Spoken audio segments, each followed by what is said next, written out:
What does a composer need to know to become a well-trained professional? That will be the focus of this video.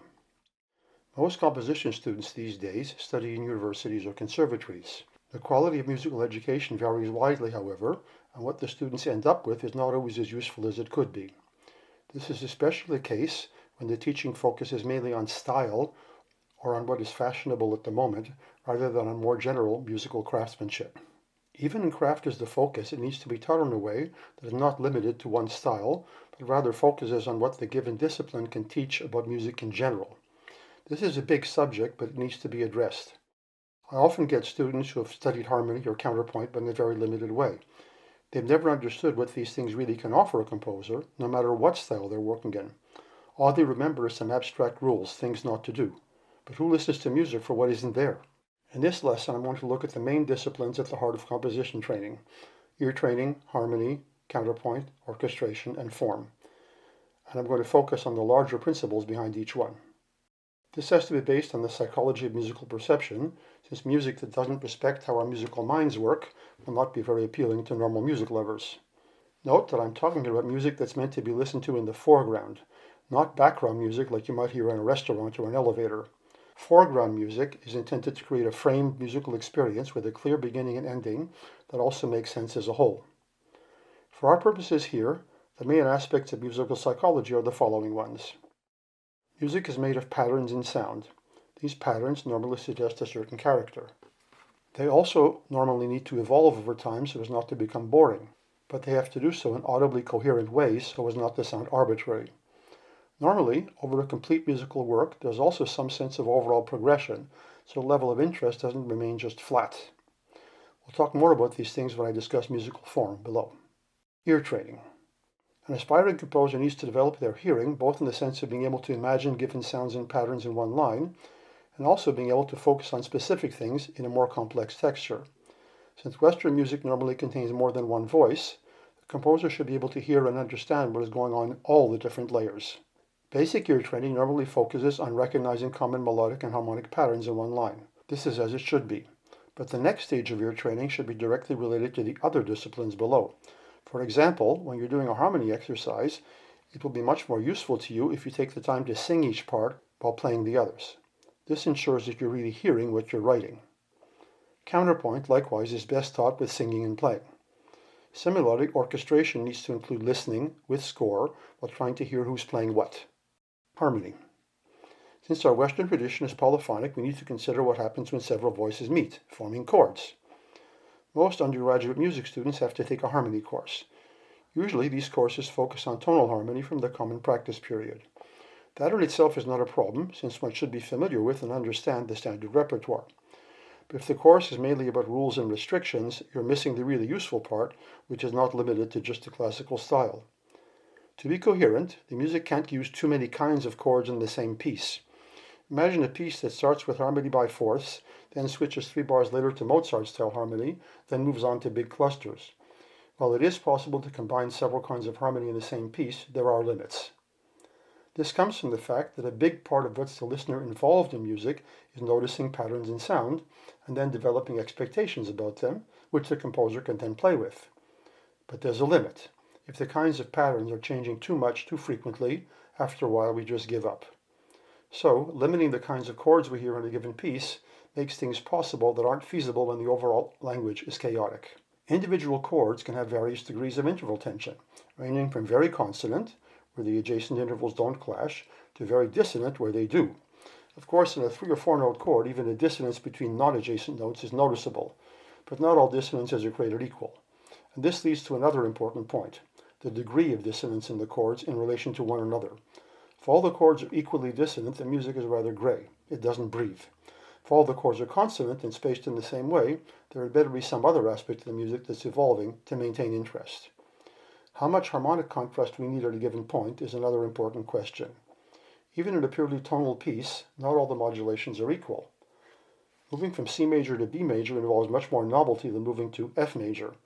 Neither one is wrong or right. Both depend on the overall harmonic language and how much novelty we need at a given moment in the piece. Also, how are the chords connected? Voice leading is based on a simple fact of human perception. Notes in assembler, timbre, and register tend to be heard as lines coming from the same source. If there are big changes in register and/or timbre, they will create strong contrasts and will not be heard as coherent lines. The most basic voice leading, moving in the same voice with small intervals, guarantees that the lines won't be too hard to sing, and also they'll be perceived as coherent musical units. It's important to be at ease with simple voice leading for another reason. There are many situations, even in full orchestral pieces, where we want certain lines to stay in the background. They're not important lines, just filler for secondary instruments. When you're writing for 30 instruments, full 30-part counterpoint is not realistic. So many of these parts shouldn't attract attention away from the main lines. Simple conjunct voice leading is what's needed here, and the composer needs to be at ease with it, so as not to spend 2 days worrying about what clarinet 3 is doing in a tutti. Chord progressions can create direction, and thus, again, expectations the composer can play with. When I speak of progression here, I don't only mean the standard tonal progressions like 4-5-1. In harmony, I'm also referring to the direction of the outer parts. For example, a soprano line that gradually gets higher or lower. Another very common example is a stepwise bass line, which is a powerful tool to make the music feel like it's going somewhere instead of just wandering around harmonically. While it's okay to choose chords based on their individual colors, the bass line can detect the harmony very powerfully. Ignoring it amounts to not using one of the strongest tools available to the composer. Other kinds of harmonic progression might include increasing or decreasing dissonance, increasingly remote modulations, and so on.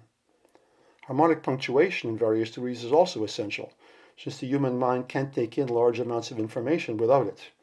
So, in classical harmony, we have the perfect cadence, the imperfect cadence, the half cadence, and so on. But even in other harmonic styles, there's still a need for various degrees of punctuation. The details won't be the same as in classical tonal harmony, but the basic principle is the same.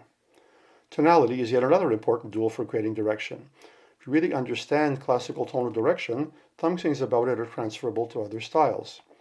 Any music with a gravitational center allows the composer to create varying degrees of suspense based on how far we are from the center. From the composer's point of view, creating a clear sense of direction is a powerful way to get the listener involved, no matter what the style. Counterpoint. Why study counterpoint at all? After all, most composers today are not interested in writing fugues. But that is not the main reason for studying counterpoint. Since the Western tradition is polyphonic, it's worth the effort to become at ease with combining voices in various ways. For example, good orchestration is not just a matter of doubling, but often requires various degrees of independence between instruments. The only way to become at ease with these situations is to practice counterpoint. Among the essential things that should be covered at a good counterpoint are how to create interesting lines, various degrees of interactions between simultaneous lines, and the degree of interest of each line. Is it more background or foreground? The leading line doesn't always remain in the same voice or instrument, so it's important to know how to set it off from the other lines. Counterpoint normally begins with vocal writing. Why vocal and not instrumental? Well, for one thing, a voice is the one instrument we all have in common. Also, many instruments do try to imitate the voice with singing lines. A choir is a homogeneous ensemble, which is easier for beginners to deal with. Writing a counterpoint for flute, violin, cello, and tuba is much more difficult since the ensemble doesn't blend, and different instruments are not equal in power. So, choral writing is the easiest way to begin. Counterpoint is often taught with the species method invented by Fuchs. But, depending where you go to school, the rules may not be exactly the same. But that is not the point. The rules are not the objective of learning counterpoint. Species counterpoint is just a pedagogical system allowing the student to start with simpler exercises, for example, note against note, and to move on to exercises where multiple voices are moving simultaneously. What really matters is how the voices interact with each other and how they meet to form coherent harmonies. The species method allows the student to become gradually familiar with various possible combinations of voices with different rhythms and dissonances in a step-by-step way. I call this making friends with the notes, and it requires spending a lot of time with them. 1 or 2 exercises in each species is not worth the trouble. As for the rules, there are 2 kinds of rules. First, there are practical limits like the range of the voices. A soprano can't sing C an octave below middle C, and that isn't negotiable. The other kind of rule is temporary, just a way of focusing on one problem at a time. For example, first species is just about composing lines with independent contours. There's no dissonance involved, simply because that would require thinking about resolution, and that's a whole subject in itself. But the other species do introduce various kinds of dissonance, one at a time. Different methods may change these temporary rules at different times. For example, classical species counterpoint never allows seventh chords. But when I teach four-part writing, I do allow seventh chords, so they can actually make richer textures easier. Many of the rules of counterpoint involve dissonance. Dissonance is a way to create suspense. Although in mule music there are many different styles, some more dissonant than others, good composers always aware of degrees of tension. If the degree of tension is constant, the music starts to sound gray. It doesn't breathe. So while Bartók uses dissonance that you don't find in species counterpoint, he's very aware of the various degrees of tension. The important thing to learn is to hear the distinctions between various kinds and degrees of dissonance. Another important point about the rules is how much. For example, here are parallel fifths that are very salient.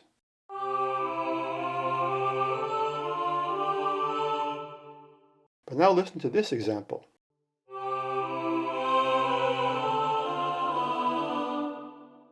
As before, there are parallel fifths in the outer voices in the first beat of each bar. But do you really notice them? Given the difference between the motives in the two bars and also the rich suspension in the middle voice, the auditory result is worlds apart from the previous example. But in a normal species counterpoint course, both would be considered equal mistakes. This is a sure way to make species counterpoint seem irrelevant. A good teacher would discuss why the fifths are so much more salient in the first example. That kind of oral sensitivity is precisely what a good student can transfer to another style. Orchestration. Studying orchestration starts with the basics of voices and instruments, range, characteristics of various registers, and what's idiomatic and comfortable to sing or play. Then you need to understand the various orchestral families. They all differ quite a lot from one another, and in the case of the woodwinds, even within the same family. For example, strings normally play in groups, like 14 violins in unison. Woodwinds, on the other hand, often play solo, and when they're combined, they don't always blend with each other the way strings do. The issues of blend and contrast are primordial in orchestration. This is because all but the simplest orchestration involves multiple planes of tone, foreground, background, and so on. So if you're accompanying a low flute solo, you need a quiet, blended background. The flute isn't very loud in the low register, and if the accompaniment is too loud or complex, it will distract or even cover up the solo. So you need to know which instruments blend with which other instruments, in which registers, and in which dynamics. On the other hand, if you're presenting new thematic material, you might want an orchestral contrast.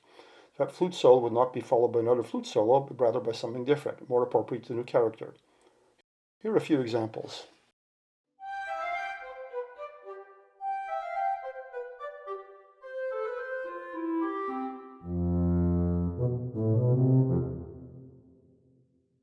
These examples show how degrees of contrast matter. When the flute solo in the first bar is repeated in the clarinet in measure 2, there isn't much contrast. The timbre is a little different, but it's from the same family of instruments, and the notes, articulations, dynamics are the same. The third bar in the clarinet is a bit more contrasting, since the pitches and articulations are different, but the melodic pattern is the same, as is the timbre. But the last bar in the tuba is a much more dramatic contrast. Here, tempo, timbre, register, articulation, and the melodic contour are all different. None of these is right or wrong. It will depend on where in the piece they occur. In teaching composition, the most common problem I encounter is either not enough contrast, which means boredom, or too much contrast, which sounds incoherent. As we can see, timbre and orchestration are often a big part of these problems.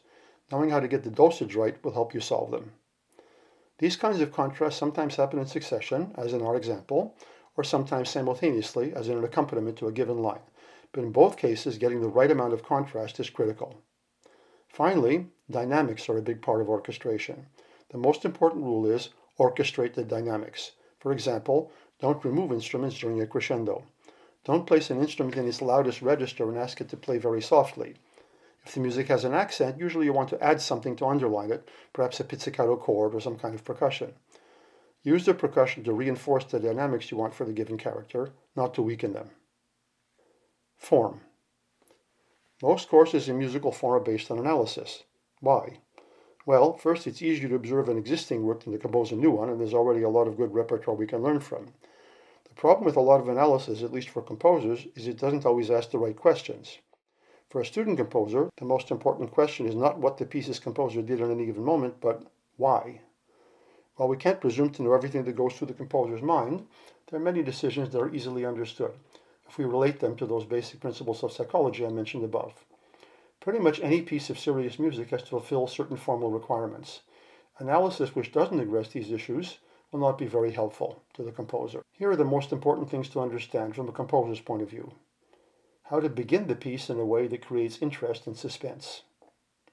How to develop the material while maintaining what Elliott Carter called convincing continuity. How to provide enough variety to avoid monotony. The example we talked about above in relation to orchestration, with the flute phrase being imitated in the clarinet and then moving down to the tuba, is the kind of problem a composer often faces. How much contrast do we need at this point in the piece? And as that example shows, you may have to play with several aspects of the music to get it right, not just the pitches. Another important requirement, how to create strong character. Tepid music doesn't stay in our minds. While it may be okay for elevator music, for a serious piece that's meant to be listened to with full attention, you'll need stronger, more memorable character. Then, different degrees of punctuation. Just as a written text needs commas, periods, paragraphs, etc., music also needs various kinds of punctuation, since we can't easily grasp one long, undifferentiated mass. Then, another question is how to choose the right form for a given idea or ideas. This is a complex issue, but very important. For example, a simple ternary form is not a good choice for a very dramatic piece. Then, how to connect musical ideas with various degrees of surprise and continuity. This is about the details of transitions. No matter what style you're writing in, if the music is more than a few seconds long, you'll need contrast to renew interest. And then you have to connect the various ideas in ways that make audible sense. Note that I'm not talking here just about the transition section to sonata form. That's just one example of a much more general principle, which applies to any music of substantial duration. Another requirement, how to create an overall sense of progression so the piece doesn't always stay at the same level of intensity.